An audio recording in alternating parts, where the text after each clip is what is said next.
The Pentagon denounced a highly provocative move from the Venezuelan military after it deployed 2 F-16 fighter jets to fly near a U.S. Navy destroyer.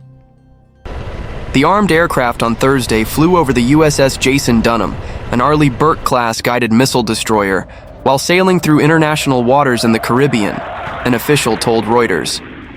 The Dunham is one of 7 U.S. warships deployed to the Caribbean, carrying more than 4,500 sailors and Marines.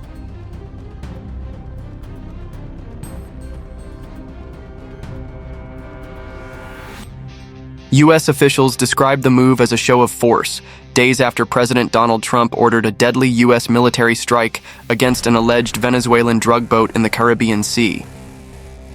In a Truth Social post accompanied by a video of the attack on Tuesday, Trump said the strike killed 11 suspected Tren de Aragua gang members on board the vessel, which he said was headed for the U.S.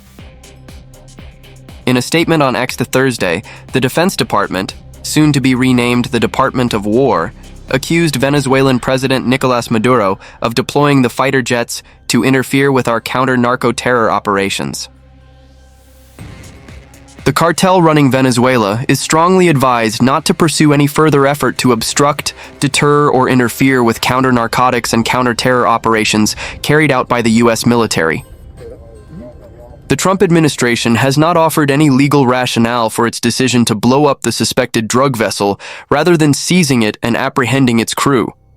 Congress had not authorized any armed conflict against Tren de Aragua, which, in February, the U.S. designated a foreign terrorist organization, or Venezuela. Mr. Secretary, what legal authority did the Pentagon invoke to... Defense Secretary Pete Hegseth defended the decision during an appearance on Fox and Friends on Wednesday, claiming without providing evidence that U.S. officials knew exactly who was in that boat and exactly what they were doing. Previous administration because of an open border and open drug traffic flow. Was there that is an assault on the American people. President Trump is willing to go on offense in ways that others have not seen, he continued. The president is going to be on offense against drug cartels and drug trafficking in the United States. Secretary of State Marco Rubio said at a news conference in Mexico City that attempts to seize drug shipments in recent years failed to discourage cartels and traffickers. What will stop them is when you blow them up, when you get rid of them, he said. A former senior federal law enforcement official told the New York Times said the attack marked a significant change in the military's anti-narcotics operations. Earlier this week, President Maduro accused the U.S. of attempting to carry out regime change in Venezuela as it continues to build up U.S. naval forces in and around the southern Caribbean. Officials in Caracas have questioned the U.S.'s motives and suggested the deployment could be a pretext for a military invasion. Maduro warned he would respond in kind to any attack by warships patrolling near the Venezuelan coast.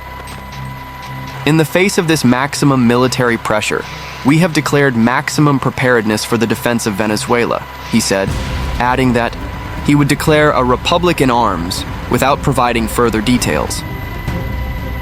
The Trump administration contested that the mobilization of its warships was part of a broader operation to thwart Latin American drug cartels.